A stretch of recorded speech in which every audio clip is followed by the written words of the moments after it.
Oh, hey there. How's it going? How's your day? Hey, I'm Matt Logan. I'm speaking Triumph Over Tragedy. This is not a polished, perfect podcast like me. Say that 5 times fast. This is not a polished, perfect podcast, but it is real. You're going to get me being real. You're going to get my guests being real. We're going to just really speak triumph over tragedies. I'm going to sit down every week with guests, and we're going to get real. We're going to get relevant. We're going to talk about their stories. We're going to talk about what they learned through those things and those stories. And I hope that you enjoy this. I hope it helps. Be a difference maker. Triumph over tragedy.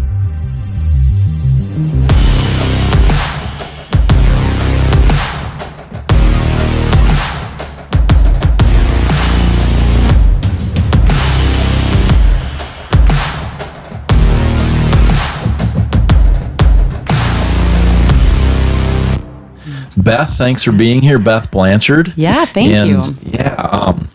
Yeah, this is a show that the idea is to really help people through their day. There's a lot of things that are going through my mind and I'm processing right now, and current events and things that I think maybe we'll try to talk about. But Sure. What interests me most is that you are vulnerable, right?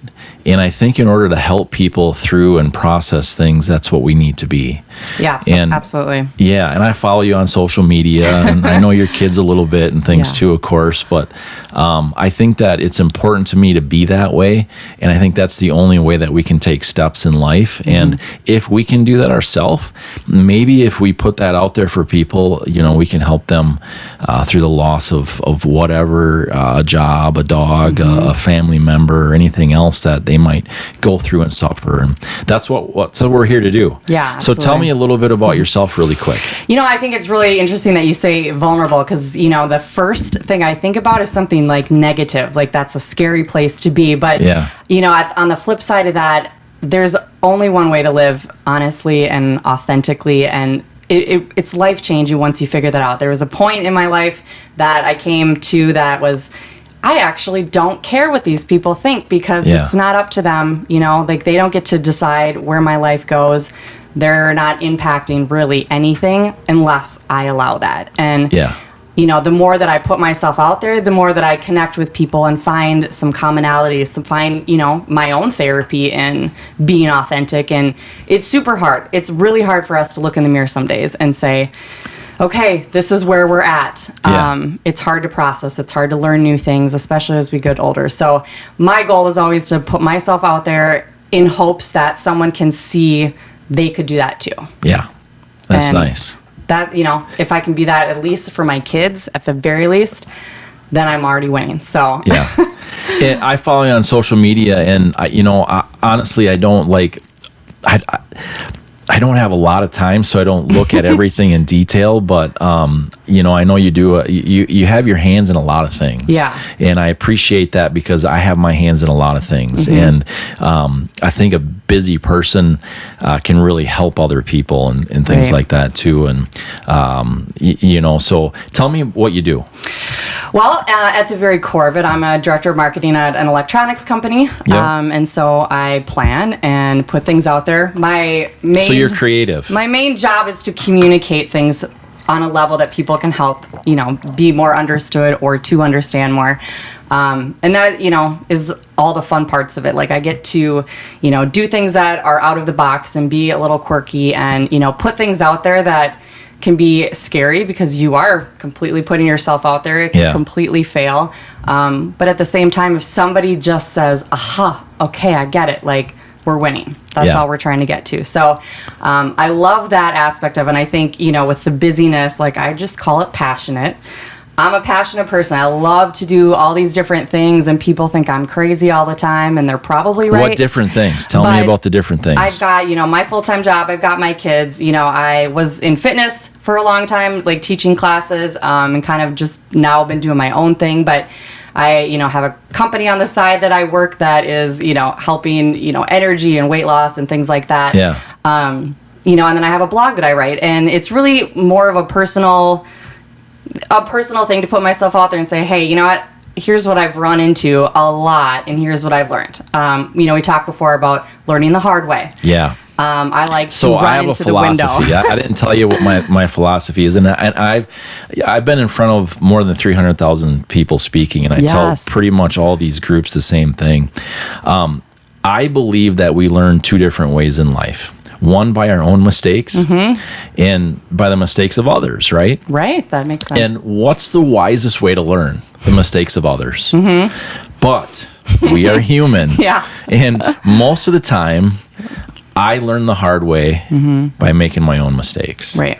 So that's what I hear you saying. Yeah, absolutely. It's not so let's help somebody. It's not the easiest way, but let me tell you, there are plenty of stories that I could share with you that say, okay, here's the hard way. Like, don't do this, you know? And for some people, like, they can conceptualize from just that message and avoid that. Yeah. Other people are going to do the same thing we did. We're going to run right into the window, just thinking it's going to, magically open. Yeah, like those birds that dive bomb, into the glass. Like that. Yeah. Exactly. But I think it's awesome to put, things out there for people that, they can see, I never thought of it that way. Yeah. Absolutely. That's all we need. We can be teachers at every moment of our life as long as we're vulnerable. Like, we're here to take our armor off. We're here just to bleed and sweat in front of people and things. So, one of the main things that came to mind was to ask you about your fire. I've known you a few years, but we've lost touch, just different paths, of course. And I felt for you guys. I was in the middle of 149 different things. I followed it and saw that that everything seemed to be going pretty well. But kind of tell me a little bit about that. It was a lot of people go through that. Yeah, unfortunately. It's like the color of the car or your favorite car that you see, and then all of a sudden it's everywhere. Like, now I notice all these families all the time that are going through these things, and it makes me have a different perspective. It makes me respond differently. You've seen it before in the news, and you're like, like you have no idea what that impact looks like. But there was a series of events leading up to that this fire was very it represented a lot of the things that were just swarming in my life at that time, and this sort of culminated into what was a physical fire, but also like, this is just the last thing right now of this series of events that was like meant to break me. I really felt like that, but through that experience, it was really life-changing. That night we were, sitting at home, minding our own business, doing whatever, and, you can smell smoke, you could see it in the lights, and everyone's trying to figure out where it's coming from. Sure. And Ryan's checking around, like, okay, is the dishwasher on? Like, nothing was running, but he had felt in the corner of our kitchen underneath the sink heat. And the only place that is right below that is our laundry room. Okay. And so he went down to the laundry room and opened the door, and immediately, there are 5-foot flames, like, engulfing the entire laundry room. So he screamed, like, the alarms are going off. I grabbed my son, like, in a blanket. Mind you, this is in November. It was very cold. Wrapped him in a blanket, like, no pants on, nothing. I'm just scooped him up, and we ran outside as I was calling 911. And it was just very surreal. Like, you just react so quickly. And I don't know that we've ever had like a specific fire plan, but somehow it executed okay. Yeah. We ran to our neighbor's house. He's a fireman, and he's running out. He's like, I got a fire call right now. I'm like, I know, it's at our house. Yeah. And, which means he has to go to the firehouse and come back. Yeah. And I bet you it was 2.5 minutes tops. But as I stood there, it was hours. It was hours. Yeah. It felt like I literally can see these flames like through my window and see the smoke billowing out the back. And I'm just like thinking, I'm losing everything right now. Everything is just ready to go. And, so they get there and,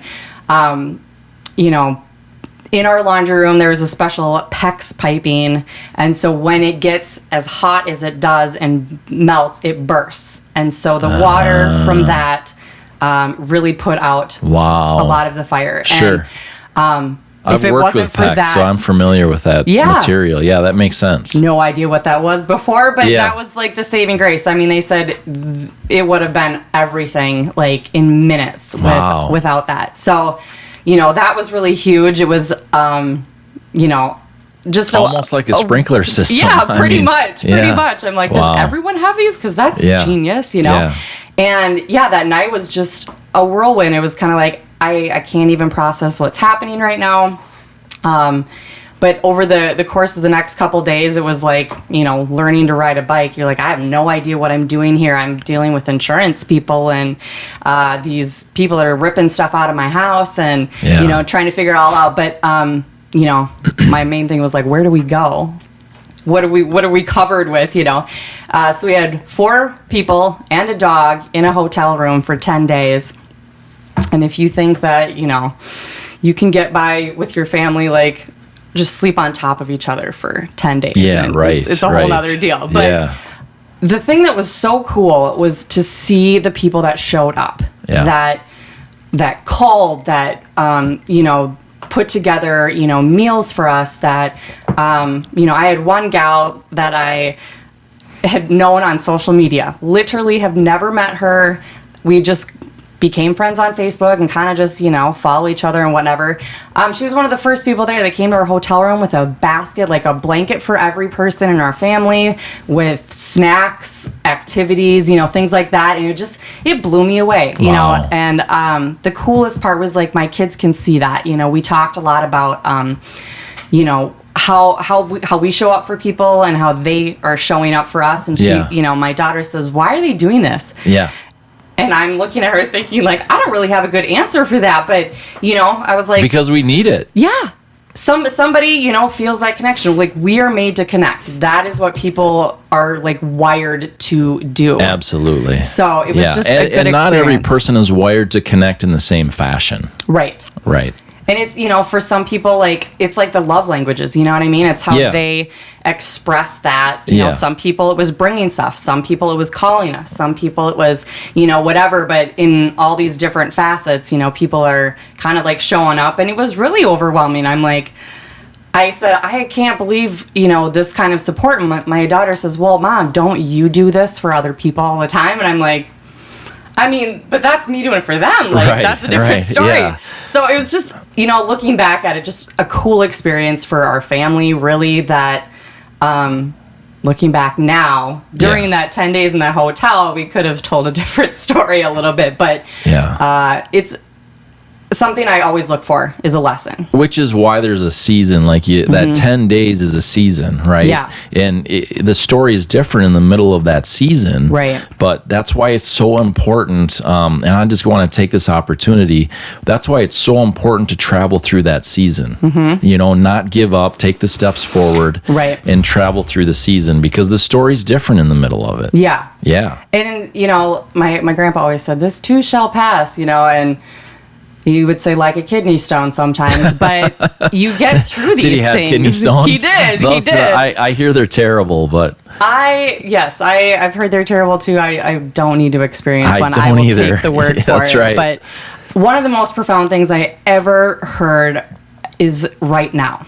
And you put that on every situation in your life. And it's like, this sucks right now. Yeah. This is hard right now. And...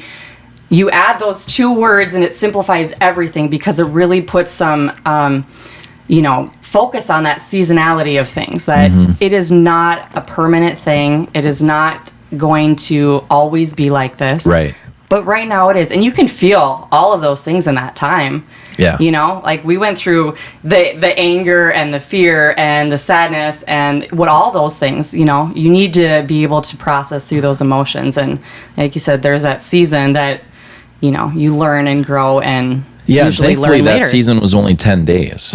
Sometimes it's longer. Right. Yeah. I mean, total we were out of our house for 3 months. Yeah. And thankfully we had a great place that we were able to go, and have everyone spread out in different corners, because after 10 days, we all needed our own corner. Yeah. But, it was, it sucked. It was challenging. My drop off was like over an hour every single day just to get kids, to everywhere they needed to go. Yeah. And in snow and, but. And in school at the time. Right. And there's a lot of things going on with that. You have to deal with snow. You have to deal with cold. You have to deal with all those things. Right.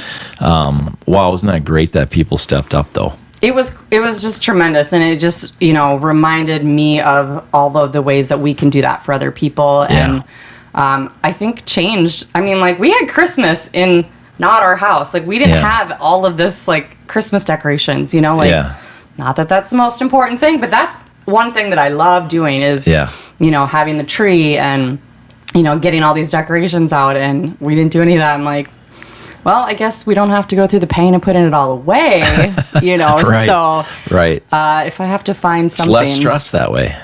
That's what they Get it say. out, put it away. I mean, no lights, no tree. Right. Yeah. It was, very like therapeutic scenario. I mean, they take everything out of your house. Every linen, towel, curtain, everything had to be specially processed, like washed. Really? Sure. I suppose the smoke, it's terrible. Yeah. You could smell it forever. Yeah. And when they brought our stuff back, I mean, it was an entire truckload. Like, think of all the things that you just don't even care about, don't even think about. I'm going through boxes thinking, like, I don't even know where this was. Right. But yeah, we've lived for 3 months basically with nothing. Yeah. We had a week's worth of clothes. I wear the same shirt like at least twice a week, probably. It was just. Did you wash it? Yeah, I did wash it in between. So I had like a cycle, cycle. But you just learn to live in a different way, and like that's the funniest part about it. You're like, clearly we don't need all this stuff. Right. And the people that have been through those scenarios, I mean, I've been able to I box stuff up and send stuff because I'm like, now I know that you don't have a freaking toothbrush. Yeah. Like, you don't think about grabbing those things, right away. And so, I think 2 or 3 families had a fire that I was made aware of. And that's what we did is we packed up a bunch of stuff for them. And the daily essentials. Yeah, the stuff that, socks. Yeah. Socks. Nobody grabbed socks. Like, we didn't think about that, Right. And so it's been... You kind of need them in November. Right. It was just, there's so many funny little things that you just don't think about, and people want to bring, all this food or whatever. I'm like, we don't have any utensils. Yeah. Or I don't have any way to cook this, And so it was like, okay, well, what else? Let's make them stuff or give them stuff that they can just quickly do, whatever. Ramen noodles, things like that. I never thought I would eat ramen noodles again. I love ramen on a good day, though. I mean, come on, let's be honest. Right? I think I had way too many of them in college, and I did revisit that a little bit. But, just daily essential things that you just forget about. And I think that's what we forget about a lot is what do we need basic in life? And it's human connection. We have to have it. It's so important, and everyone's got a different view of what that looks like. But at the end of the day, I think everyone has some way that they connect with people. Yeah. And the people that are going through stuff is usually because they've distanced themselves from that connection. Right.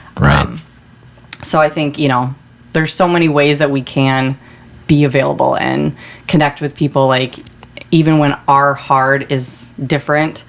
Yeah, exactly. Our hard might be different, but it's still hard. People still have hard things to go through. Right.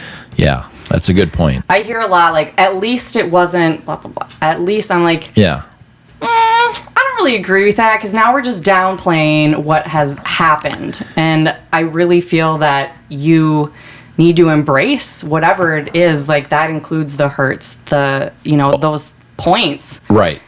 Yes, it wasn't our entire house. That's great. Yeah. However, this is a huge deal. Yeah. Absolutely. You're still in your house. Yeah. Yeah. So it's easy to say looking on the outside. Exactly. And so what I hear you say is not to judge the situation, not to judge the feeling. Yeah. Yeah. Just allow those things, to happen. I think so often, and I catch myself doing this too, don't cry, don't whine, telling them not to feel, and I'm referring to my kids, but, we do that to adults as well. Right. At least it wasn't this. We're like, you'll be fine. Sometimes people just need to be like, yeah, man, this sucks. Yeah. And just a sorry, and like you say, it sucks and things. It's not it's just a little bit of compassion, a little bit of empathy. Mm-hmm. Yeah, it goes a long way. It does. I think everyone tries to solve problems, or somehow, somehow wrap it up, but it usually ends up being the wrong thing. And my dad was a pastor, and one of the things that he is amazing at is listening. Sure. And he's like, I've walked beside a lot of people going through things, and that's what you do. You're just there to listen. Yeah. And like, that's a really interesting way to look at it, because they don't need advice. They just need someone to just... They already know what went wrong. Yeah, exactly. You don't need to tell them. Yeah. Yeah. And I think it's always interesting to see how people move through those different experiences. And a lot of times, like, they just need somebody there. Right. To walk with them. Now, seasons of life, and that was a season, thankfully, it was fairly short, extremely painful. Did it remind you of any times in your life? Like, I'm going to give you an example. Some of the things that I had gone through reminded me of times that I thought it would never end, right? That this is just the bad. It's not going to ever get over. Yeah. And here's where I live now. Honestly, as a teenager, when you're going through some of those things, in my life as an adult, kind of brought me back to that. Yeah. What was that like for you? Was there anything that brought you into any other memories or? Yeah, absolutely. When I was first getting divorced, I had nothing to go off of, and there's nowhere to go. I rented this house. It was all I could get on a short notice. And I will never forget the fact that I could not make eggs because the floor was so slanted that they would slide out of the pan. I've actually had that experience. I lived in a really old house a while back, and the floor was slanted. Yes. Yeah, so I am with you. In some ways was like, what? But it's mine. It's mine. Yeah. And it had a pulley for the toilet flusher, like 1920s. I don't know if you even know what those are. Yeah, like a light, like one of the like a light pole. And it had the tank like up on the wall. Was that where the tank was? I don't remember where the tank was. I just remember that it was just the weirdest thing ever. Because a lot of those pulleys have the tank up on the wall, and so it's like gravity. Mm-hmm. Yeah. When we first got there was a trickle for a shower. Sure. Literal trickle. We have the pulley for the toilet. I didn't have a closet. It's comical to look back at now. Yeah. But at the same time, I'm like, but it's mine. Right. But I have, and before, I brought my daughter there, like, it was my mission to, like, make that somewhere that she could feel home. And, so I spent a whole day, like, putting her room together and, like, making this, try to, like, look nice. And, but that's what she remembers now, is she remembers her room. Sure. That's great. And a little bit about the eggs. I mean, that's just, that's just funny. But, you go through these seasons where you're like, oh my gosh, I cannot believe, like, I'm going through this. I don't know how this is ever going to work out. But, you keep going. And for me, it was to make sure that my daughter didn't know, none the wiser. Yeah. And, sometimes we forget, like, we are actually more powerful than we think we are. Yeah. And I had to show up every day. I remind myself every day, like, okay, we'll get to this next step, It's not going to be like this forever. Yeah. And it's hard. And that's, one of the things that I remember coming back to going through that experience with the fire is just like, okay, like, this is fine. This will work because you know what? We're all together. Right. That's really where it all kind of like circle back. I'm like, at the end of the day, like, we can laugh about these things, but we're all fine. We're here, and that's okay. Like, wherever we're at is where we're at. Yeah. And it's just a place. It is. And you're people, so it's a very big difference. Right? Because that's who, like, that's who you connect with. Yeah, that's what it's all about. And absolutely. You feel, either grounded or at home or whatever based on the people and environment that you're in. Yeah. Not, if you have to pull to flush. Right. Right? Right, exactly. At least you can flush. That's true, right? I mean, that's important. Some people don't have that luxury. That's right. So I'll take it. Off camera, you talked a little bit about your daughter's age, and that got my head just twirling like crazy. While we're recording this, it's going to be about a month later when it airs, but yesterday, El Paso, yesterday, Dayton, Ohio. My heart hurts like you wouldn't believe. Right.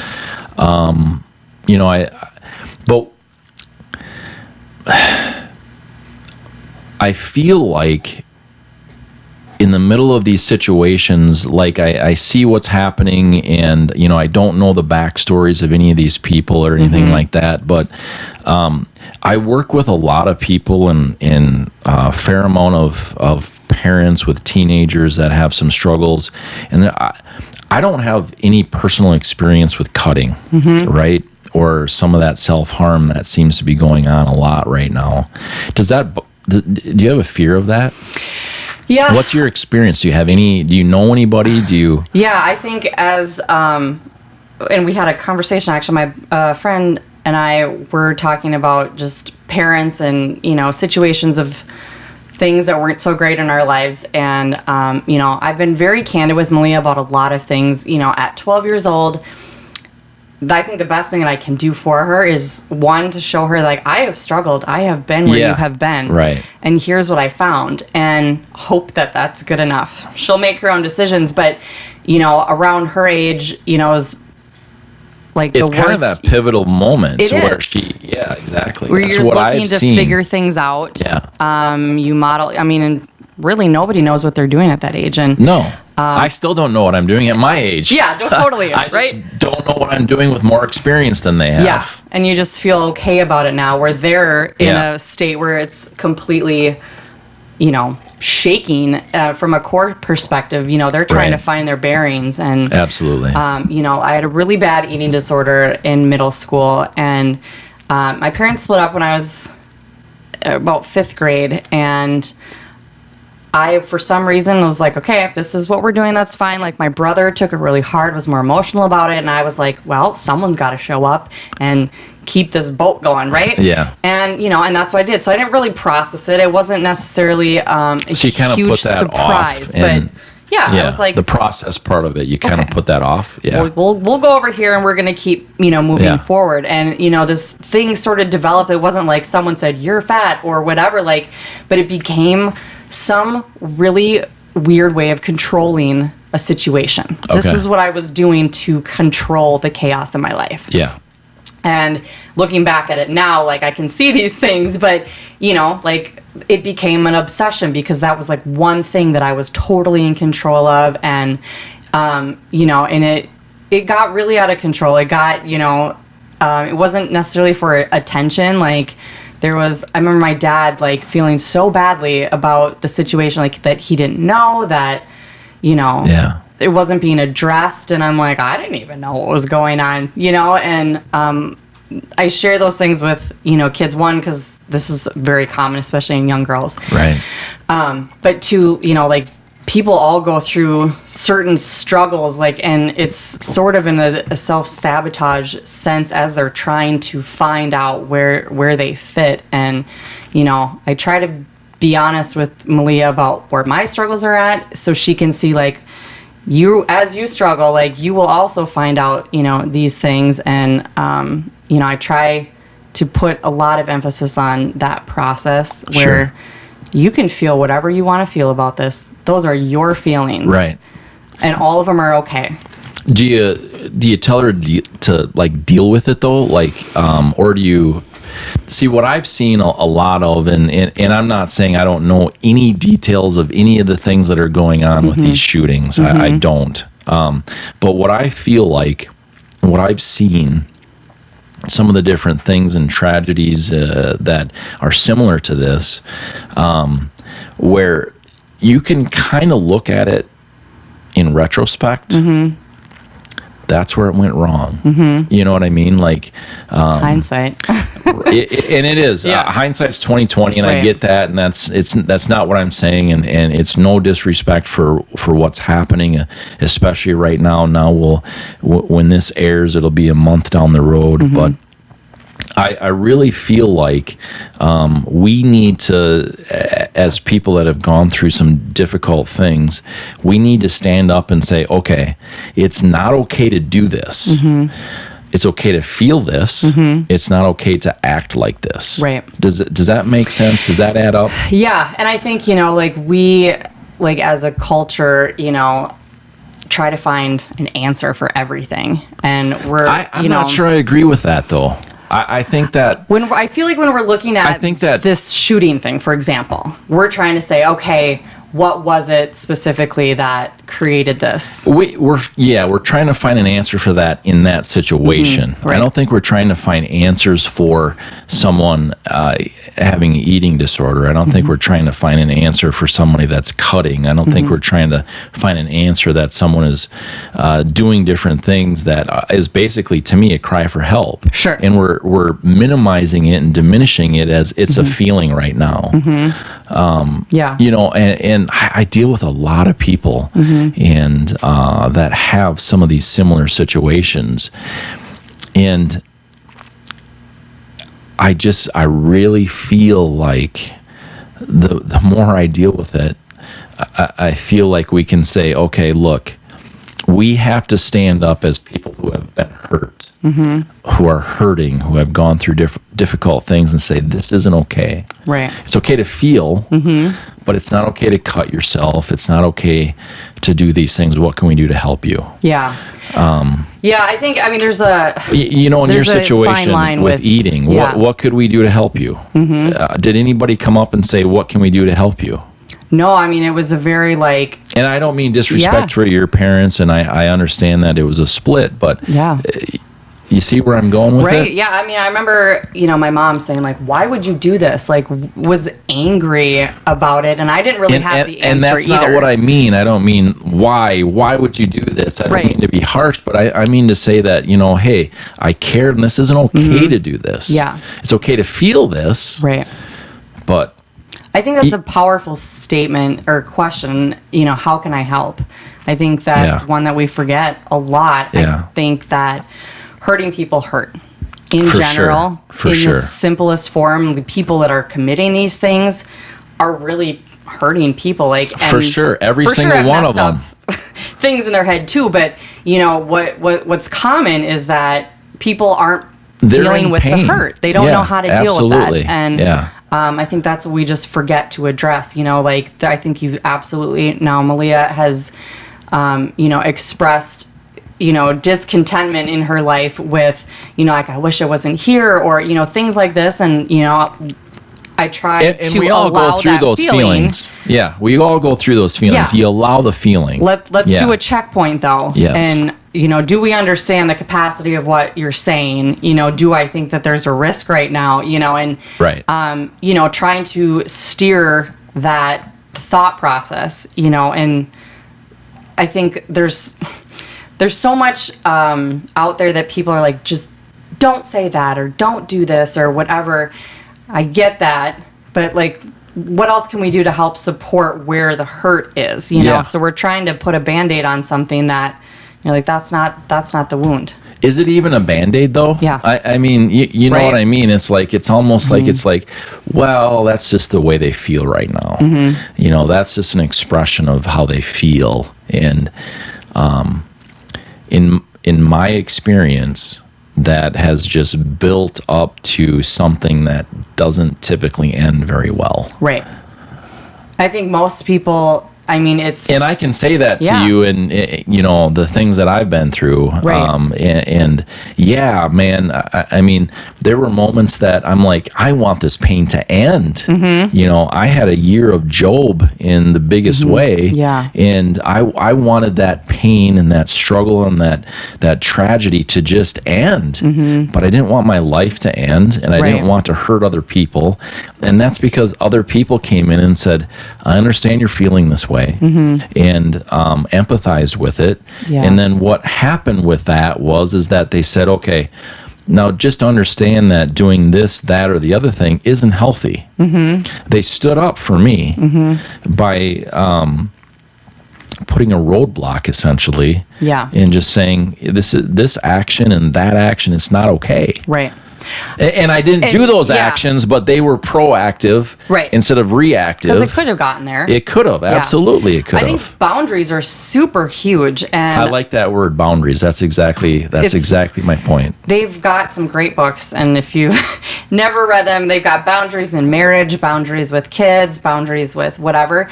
But we say it like it's a bad thing. But they're, the Bible says guard your heart. Right. You know, and what that means sometimes is putting up those boundaries. Right. Like, that's fine. You can, you know, act that way, but feel I this don't way. have to allow Yes, that. yes. I don't have to let you in. Right. And the same goes, you know, with the things that are right and wrong. Like, these are feelings, and here's the construct in which this is okay to feel and process. Yeah. However, the action is what I'm talking about. It's okay to feel a way, right? But an action is what's so dangerous.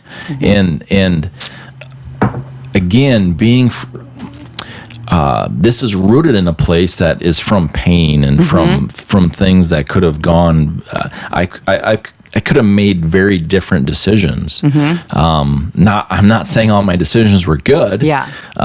Just the simple fact of, I wanted the pain to end. There's a lot of different ways to end that pain. Right. I will say on record, I didn't want to end my life, but absolutely I wanted that pain to end. Right. But I had people and friends and family and different things that would come in and say, you know, look, we hope that you're not in this place. We hope that you're not going to do this thing. Right. And set those boundaries and said, we care enough that if we see you do this, we're going to step in and stop you. Yeah, absolutely. You know? Yeah, I think, you know, like recently, you know, I've had and you've been there. Yeah. I mean, that's what I'm saying. That's why I can say that to you. Right. And it, you know, like, and you have a daughter that's coming into the age that it's crucial. Gosh. Yeah. You I know? mean, you have to put those things out there. And, you know, recently have had a situation where I had to do that same thing with, I see that there's a problem. These things are reoccurring. I have a 20/20 view up here, but you're not seeing this. If you choose to make those things, that's fine for you, but it can't be here. So that's the boundary. Yes. Those actions are not my responsibility. Those, you know, those responses, those choices, those whatever, it's really hard to let go of those things. Yeah. And say, like, and I've been there too, right? Yeah. Yeah. It's somebody else's choices, but I get it. I need to set this boundary, you know, for health, for safety, for whatever it may be. Yeah. You know, unfortunately that leaves things out there for you. But right. And but what you can do, and what I think you're saying, is you can teach them in the moments that you have. And then beyond that, you have to understand that it's their responsibility to make the choice. Right. Yeah. Like, how do you think God feels all the time? Man, he's just putting it out there like, come on, guys, like, make the best decision you can. But right. But isn't it great that he gives us that choice? Right. And that's the thing, that we are so hardwired to, like, not be able to deal with it. Like, we have free will. Like, right. Like, there's always a choice. Exactly. We're in my living room, and you can see all my movies and different things. I kind of have a, you know, for 20 some odd years, I've had a bad habit of collecting movies. Right. But my TV doesn't have a choice of what it's going to play. Yeah. That's mine. Right. You know, and that's where God gives us that choice to allow us to make those decisions, which is, in my opinion, it's brilliant. Yeah.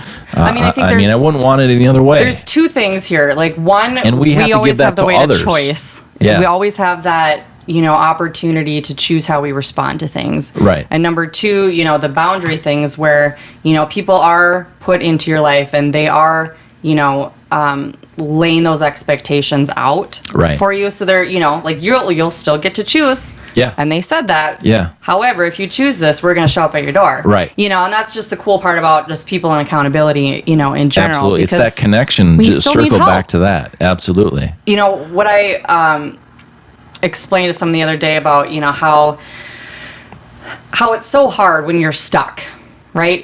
You're in a, you know, pond with, you know, 5 feet deep, say, and you're flailing and you're drowning and you are splashing water everywhere. And only the guy that's out there on the land can be like, dude, there's a stick right above you. Just grab it. Right. Right? Pull it out. You can't see. When you said stuck, you went to a pond and in water. And when this is how a guy's mind works differently than a girl's. But I went to, you know, times in my life that I got like big trucks stuck. Okay. Just so you know. Hey, that makes sense. Right? Right? But you see, so it's the same thing. Right. Yeah. But you just can't see the solution. You can't. That's absolutely. why we need people. That's why we need each other to call some things out and be like, hey, man, this is not working well for you, you know, right. or to check in or whatever, you know, in this recent situation where I had to draw that boundary, like now they can see where they were at.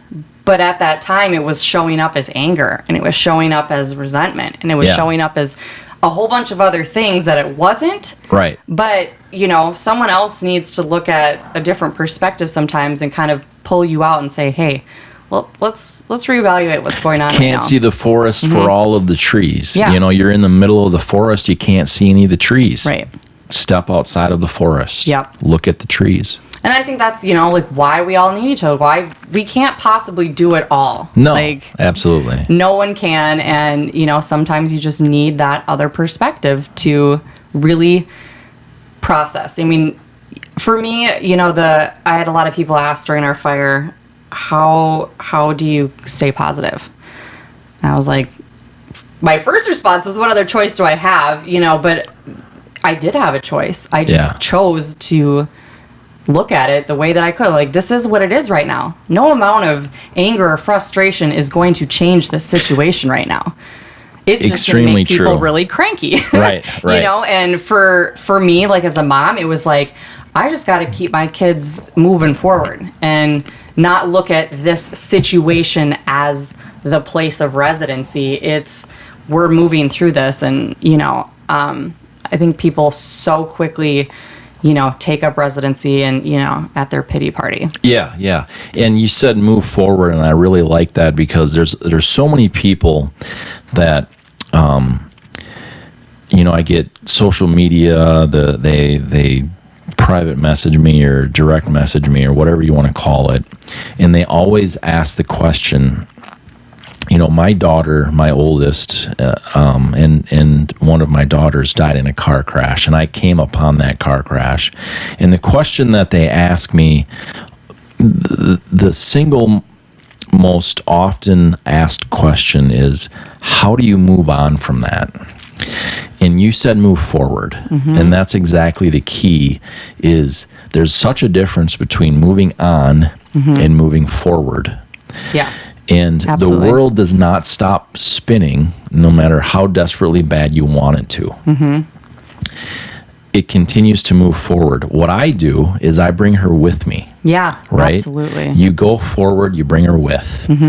That's what moving forward is. Moving on is leaving something behind. Agreed. And then going forward. Yep. And so there's such a difference because you can't, there's certain things there's many things in my life that I've left behind and I've moved on. Intentionally. Yeah. Exactly. Yeah. But there's so many things that, lessons and different tragedies that have happened and what you learn through them and the ability to help others that you bring forward with you. And so I really love how you said move forward, because so many people say you move on. I agree. I think that's a really insightful way to look at it, and I guess I didn't even think about it, but yeah, moving on, you're like, okay, I'm just going to pretend like that didn't happen. Right. You leave it behind you and you move on. But moving forward is like, I still look at that and remember where I was, what I felt like, you know, because it's being used somewhere. So it's a stepping stone. It's, you know, something that kind of just builds out, you know, but builds out your life and how you connect with people. And, you know, I'm a very firm believer, like, in that the situations that we go through, the pain that we go through, at the very least, I hope it can help me walk with someone who's going through the same thing. Yeah. But, you know what I learned is I used to think that way, too. Like, I hope that what I went through and what happened to me, that I can help someone that who was in the middle of or has gone through the same thing. But in reality, what I've learned that's been most powerful for me is helping the people that aren't going through the same thing, but are going through pain. Sure. Because we understand pain. And I believe there's a lot of power in that. Sure. I believe that we just have to look for not the people going through the same thing, but just people who are going through pain. Yeah. Because guess what? It's everybody.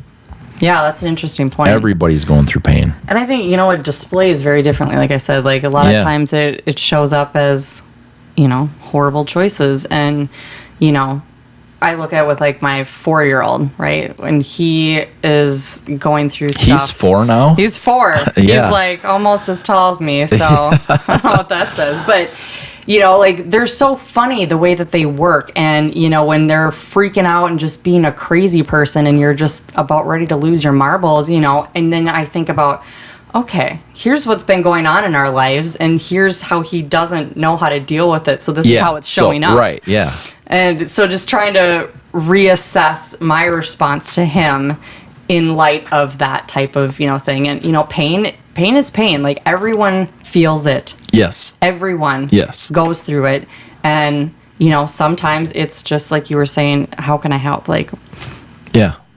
I don't know exactly what you need, and everybody needs something different. But sometimes, just someone saying, it's tragedy to triumph, and his tragedy, whatever that is, he doesn't know what it is, right. But whatever that is, he's expressing in a way that we have to just try to identify and help. Yeah.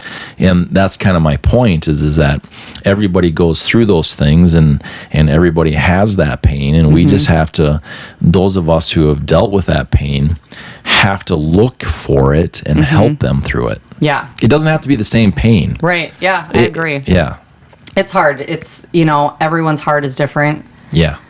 And what's hard now wasn't necessarily the hard 10 years ago. Yeah. And we're going to continue to go through it. That's just life, but again, we have a choice in how we show up.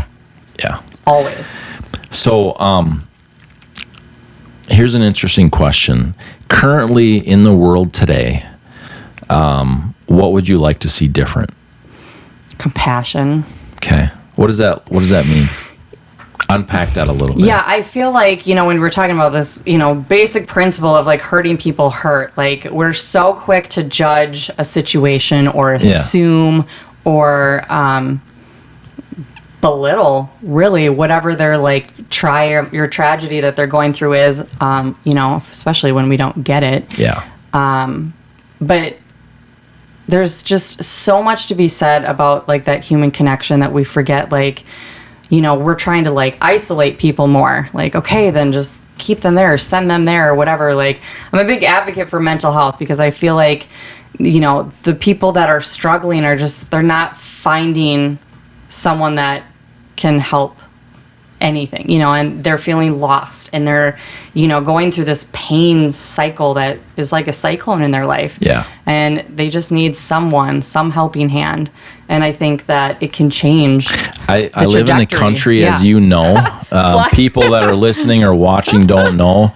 And, we just have pests. Yeah. So sorry about that. So if I'm flailing, that's why there's fly. Right. It's all good though. Yeah. But I think, just a little bit of compassion on everyone's part can just have such a dramatic... If you ever thought for a second, maybe they're dealing with something really hard. What's their story? How often do you think that about people? Yeah, not often. You know what I mean? And when things are happening that you're just like, man, what a jerk, or the guy that just like slammed on his horn at me, whatever, like... Yeah. You're just reacting, but in reality, like, he could have just got the worst news in his life, or he's trying to get somewhere. You know what I mean? Like, you just never really know what people's stories are. And I think it's... In compassion, I like that because it crosses all boundaries. Yes. It's not political. It has nothing to do with race. It has nothing to do with your economic situation. It has nothing to do with any of that. And everyone feels it. And everyone feels it. Yeah. It's, good. a universal thing that, despite language barriers or age differences or whatever it is, like, everyone hurts and everyone can feel compassion. Right. And everybody can show compassion. Right. Yeah. It's a choice though. Absolutely. And you have to like choose. It's a perspective, what you focus on grows kind of thing. Yeah. And we just forget to focus on things like that very often. Yeah. So as we wrap up, any brilliant advice, any advice that would maybe just change something for one person? I think, like I mentioned before, those words right now applied to everything in your life makes it so much different because it's not permanent then. It's not, life changing at that point. Whatever circumstance you're going through is right now, and you'll get past it. Things are going to move forward, and I think we can choose to take a step. It doesn't have to be a big one. Yeah. It doesn't have to be the right one. It's just a step to that hotel that you have to be in for 10 days, what right? Can we it's do one right step. Now? Yeah. What can we do right now in this moment? Yeah. We don't have to solve the world's problems. We don't have to have all of the answers. It's okay. Let's figure out where to sleep tonight. Yeah. I can't do anything more than just that. It's exactly. Just right now in this moment. Otherwise, you will forever not take action. And one thing that I have learned personally, of course the hard way, is that you don't have to have the whole plan. You don't have to have it all figured out. You just have to take an action. Yeah. One. Yeah. One, and you're considered moving forward. Right. Right? Right. And that is key. You have to take action. You can't sit on the couch and you can't just expect things to happen. Right. There is an action step that must take place. Agreed. I think, people say successful people, they're lucky. And I'm like, the problem is luck not favors luck. the prepared. Zig Ziglar. Totally. I mean, you have the people that take more action are more likely to They're see prepared. more success, Yeah. right? It's just a simple math game. If you're not taking action, you're never going to see it. Absolutely. And I think, Rachel Hollis said, hope is not a strategy. Right. Right? You can hope, wish all day long, but in the reality of your situation, nobody's going to move for you. Yes. You need to take some sort of action. Good. So, I like that. Beth, thanks for being here. Thank you so much. I appreciate it. It's been fun. Hopefully we get a chance to do it again sometime soon. Absolutely. All right. All right. Thank you. Yeah.